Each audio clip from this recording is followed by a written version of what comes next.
PBB baru saja menuduh Israel melakukan genosida, tetapi para kritikus mengatakan laporan tersebut dibangun di atas propaganda, bukan fakta.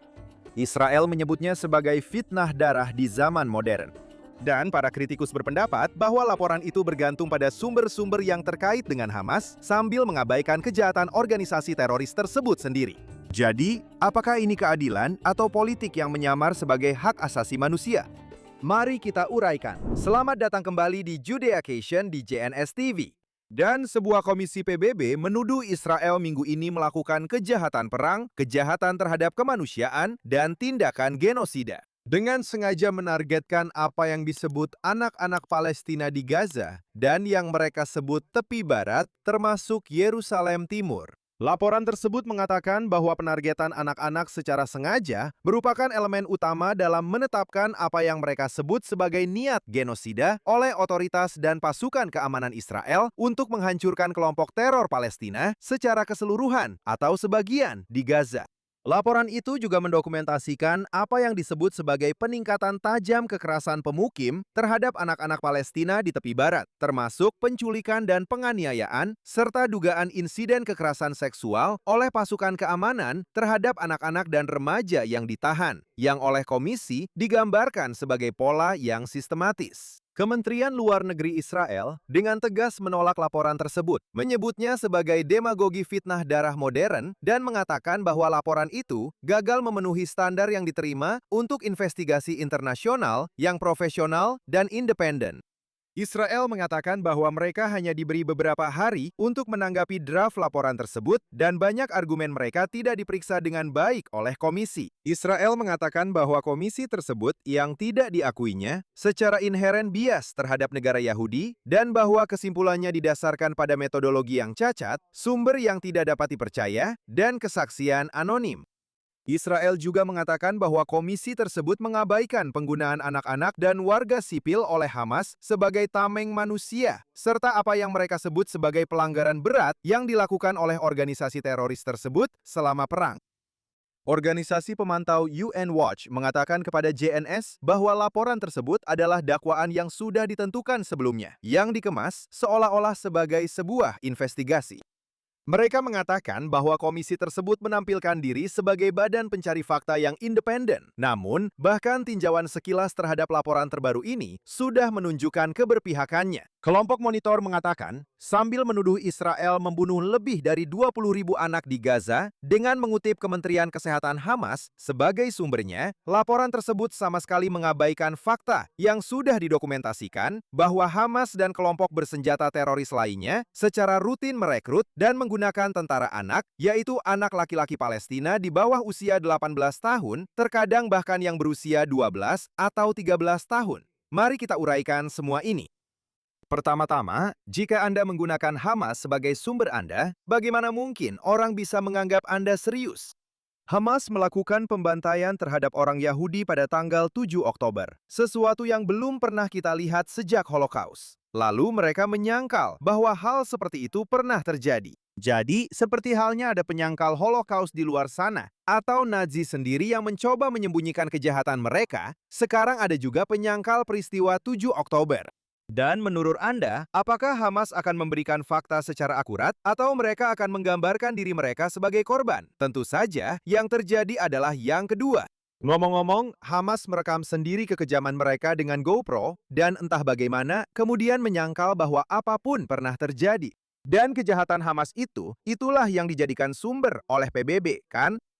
Benar-benar lelucon yang menjijikan. Pada saat yang sama, mari kita ingat siapa yang dianggap sebagai anak-anak, baik di Gaza maupun di Yudea dan Samaria. Jika seorang Arab berusia 17 tahun yang tinggal di bawah otoritas Palestina melakukan serangan teroris dan membunuh orang Yahudi, lalu dia juga dibunuh oleh pasukan keamanan, dia tetap dianggap sebagai seorang anak yang dibunuh oleh Israel.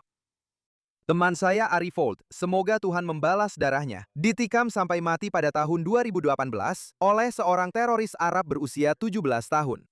Fakta bahwa Ari berhasil melumpuhkan teroris itu dengan napas terakhirnya di dunia, ya, berdasarkan laporan ini, Ari dengan sengaja menargetkan seorang anak Arab. Apakah kamu sekarang mengerti bagaimana ini bekerja?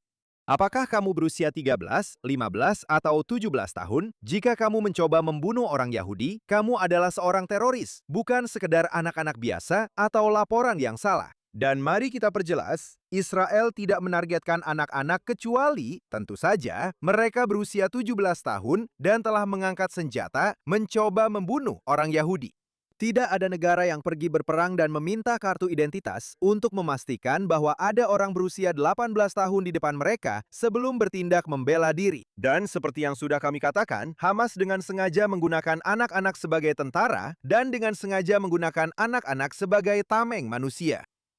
Kematian anak-anak ini adalah tanggung jawab Hamas, bukan Israel, yang memiliki hak untuk membela diri. Dan jangan pernah berpikir bahwa otoritas Palestina lebih baik karena mereka membesarkan anak-anak dengan pendidikan kebencian dan mendorong mereka untuk melakukan serangan teroris, serta mati sebagai martir demi tujuan tersebut.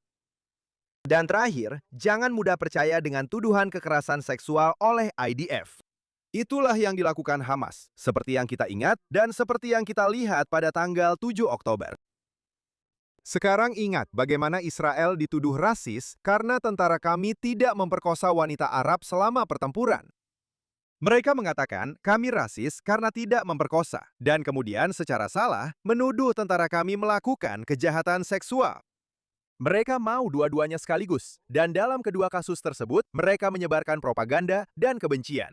Laporan ini seperti banyak laporan PBB sebelumnya, seharusnya dibuang ke tong sampah sejarah. Malu bagi mereka yang bertanggung jawab.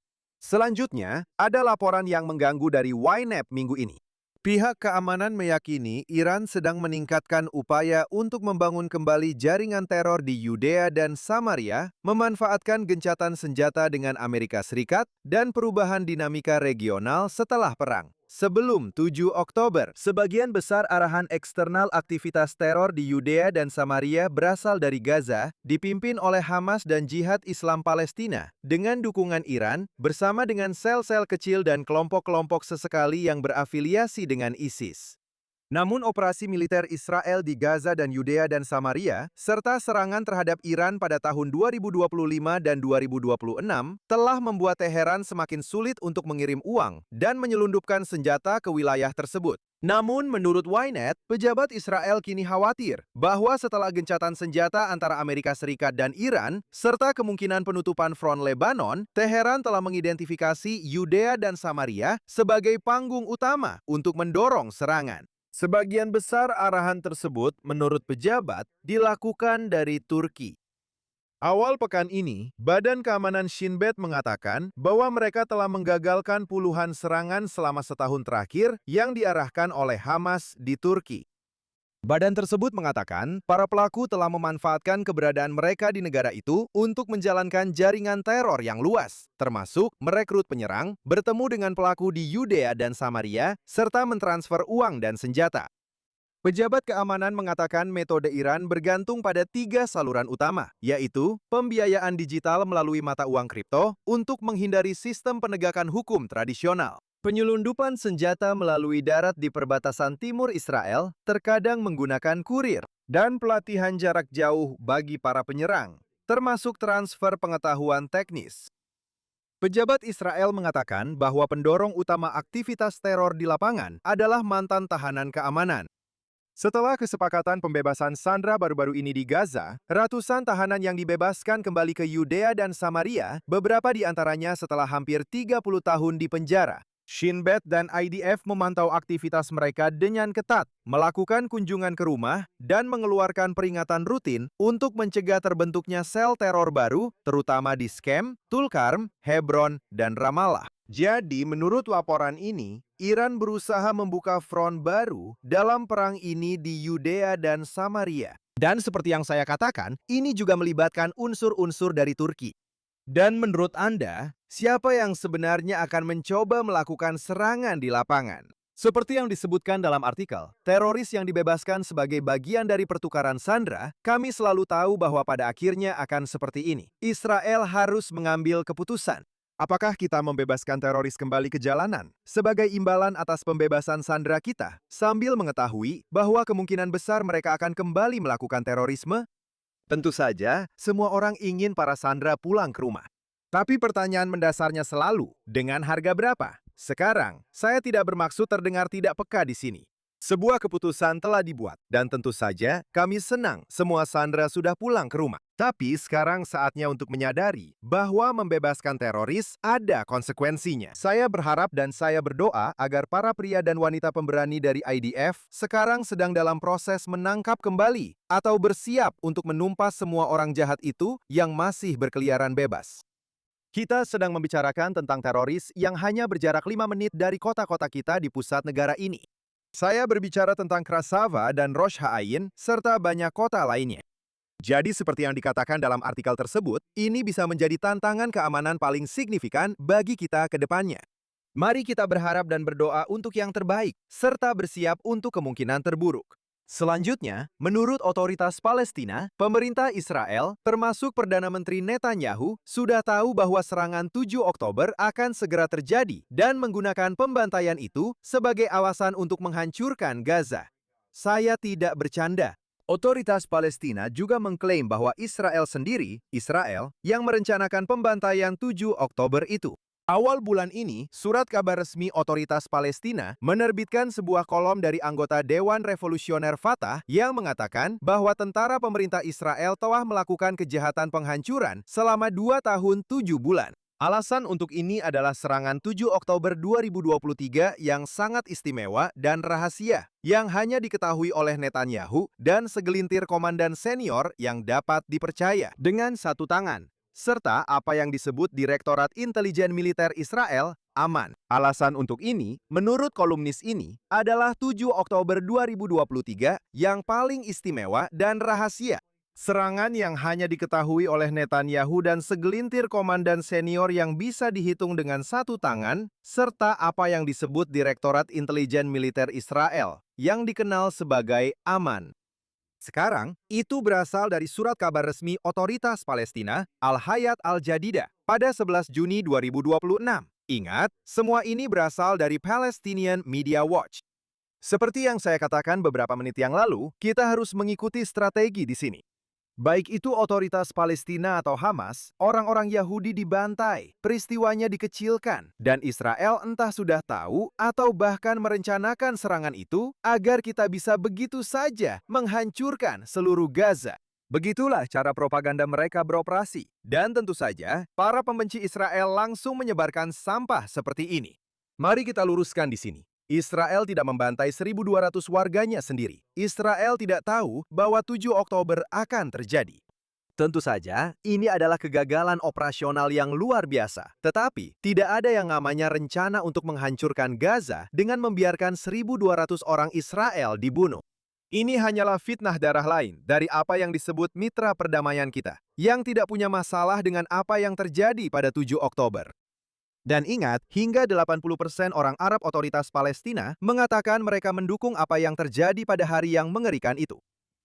Dan inilah mitra perdamaian kita. Mitra perdamaian kita yang masih membayar teroris dan keluarga mereka. Mereka memasukkan orang-orang ini ke dalam daftar gaji sebagai bagian dari program bayar untuk membunuh mereka. Semakin banyak kekacauan yang ditimbulkan, semakin banyak uang yang didapat. Saya sering mengatakannya, tapi jangan tertipu oleh propaganda mereka.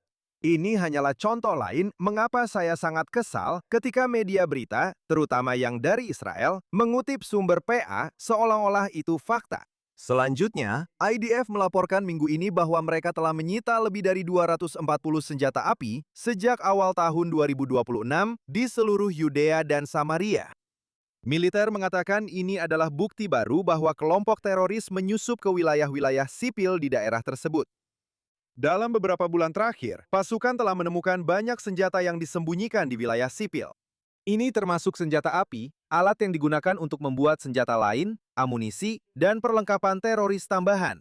Salah satu contohnya adalah pengungkapan saat penggerebekan IDF pada bulan April, ketika pasukan menemukan amunisi untuk senjata laras panjang dan laras pendek yang disembunyikan di dalam sebuah toko perangkat keras terkenal di kota Bethlehem, di wilayah Brigade Regional Etzion. Pemilik toko tersebut kemudian ditangkap.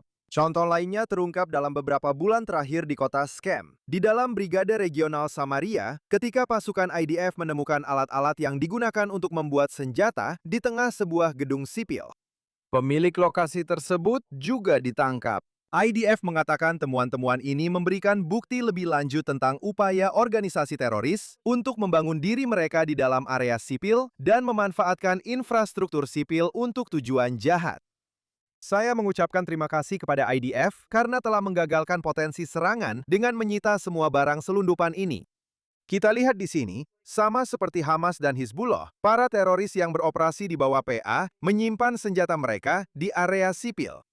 Mereka berharap warga sipil mereka sendiri akan terbunuh agar bisa menyalahkan Israel dan membantu organisasi seperti PBB dengan laporan palsu mereka. Pada saat yang sama minggu ini, tentara IDF menyingkirkan 2 teroris yang melemparkan bom Molotov ke arah komunitas Karmet Sua. Itu juga berada di Gush Etzion. Selama operasi, para tentara mengidentifikasi beberapa teroris yang membakar ban dan melemparkan bom Molotov, membahayakan nyawa. Para tentara melepaskan tembakan, menewaskan 2 teroris, dan melumpuhkan 1 teroris tambahan. Tidak ada laporan korban dari IDF. Akibat pembakaran ban, terjadi kebakaran di area yang berdekatan dengan komunitas tersebut. Petugas pemadam kebakaran sedang beroperasi di lokasi untuk memadamkan api. Prajurit IDF mulai mencari teroris tambahan. Jadi selama 2 minggu terakhir di acara ini, kami telah membahas teror pembakaran, dan ini hanyalah contoh lainnya. Membakar ban dan mencoba menyalakan api untuk membakar tanah Israel. Itulah tujuan mereka. Pada saat yang sama, melempar bahan peledak ke komunitas, mencoba benar-benar membakar rumah-rumah Yahudi, dan berusaha membunuh sebanyak mungkin orang Yahudi. Syukurlah para teroris ini ditewaskan di tempat kejadian. Calon teroris harus memahami bahwa jika kamu menyalakan api, melempar bahan peledak ke orang Yahudi, maka kamu akan langsung dikirim ke neraka. Berikut adalah laporan IDF lainnya dari minggu ini. IDF dan Badan Keamanan Israel mengatakan mereka telah membunuh Muhammad Zayed, seorang pedagang senjata dari Yamun. Itu berada di distrik Jenin. Zayed memasok senjata kepada para teroris yang melakukan serangan penembakan pada tahun 2025, di mana 2 tentara IDF terluka parah. Sebelum operasi ini, teroris tersebut telah bersembunyi di beberapa rumah di seluruh wilayah itu dan diperkirakan memiliki akses ke senjata. Saat upaya penangkapan, dia mencoba melarikan diri dan menimbulkan ancaman bagi pasukan. Zayed, yang telah lama menghindari penangkapan, mencoba menyerang para tentara dan ditewaskan di tempat kejadian. Itu tadi adalah aksi militer minggu ini. Dan berikut ini adalah polisi Israel yang terlibat dalam menggagalkan kemungkinan serangan teroris di wilayah Yerusalem. Menurut pernyataan dari polisi minggu ini, sebuah terowongan yang ditemukan di dekat perlintasan Al-Zaim menyebabkan penangkapan seorang warga Palestina dan seorang penduduk Yerusalem Timur oleh unit sentral distrik Yudea dan Samaria atas dugaan menggali terowongan tersebut dan melakukan aktivitas teroris. Setelah menerima laporan dari administrasi sipil mengenai ditemukannya sebuah terowongan di area perlintasan Al-Zaim, petugas dari distrik Yudea dan Samaria bersama dengan pasukan polisi perbatasan dari Yerusalem dikirim ke lokasi dan menemukan sebuah terowongan yang telah digali. Setibanya di lokasi, pasukan menemukan terowongan yang telah digali dari arah wilayah Palestina menuju wilayah Israel dengan kedalaman sekitar 25 meter, itu sangat-sangat dalam. Selain itu, pasukan juga menyita alat-alat penggalian, botol air, sarung tangan, masker wajah, dan perlengkapan lainnya. Penyidik forensik dari distrik Yudea dan Samaria mulai mengumpulkan barang bukti dan temuan. Sebagai bagian dari upaya ini, penyidik menemukan bukti forensik termasuk DNA yang mengarah pada identifikasi dan penangkapan 2 tersangka, 1 orang penduduk otoritas Palestina, dan 1 lagi dari Yerusalem Timur, keduanya berusia 30-an. Sebagai bagian dari penyelidikan, pihak berwenang sedang memeriksa dugaan bahwa terowongan tersebut baru-baru ini digali dan dimaksudkan untuk pelanggaran keamanan, termasuk aktivitas teroris dan penyelundupan ilegal orang-orang tanpa izin ke wilayah Israel. Seperti yang baru saja saya katakan, orang-orang ini bukan mencoba masuk lewat terowongan untuk mencari pekerjaan. Mereka ingin menggunakan terowongan bawah tanah mereka untuk menghindari pihak berwenang dan melakukan serangan teroris. Orang-orang Arab melihat betapa efektifnya terowongan di Gaza dan Lebanon, jadi sekarang mereka mencoba menggali ke Yerusalem, ibu kota kita, dan melakukan serangan teroris. Ini tentu bukan insiden pertama, hanya yang terbaru saja.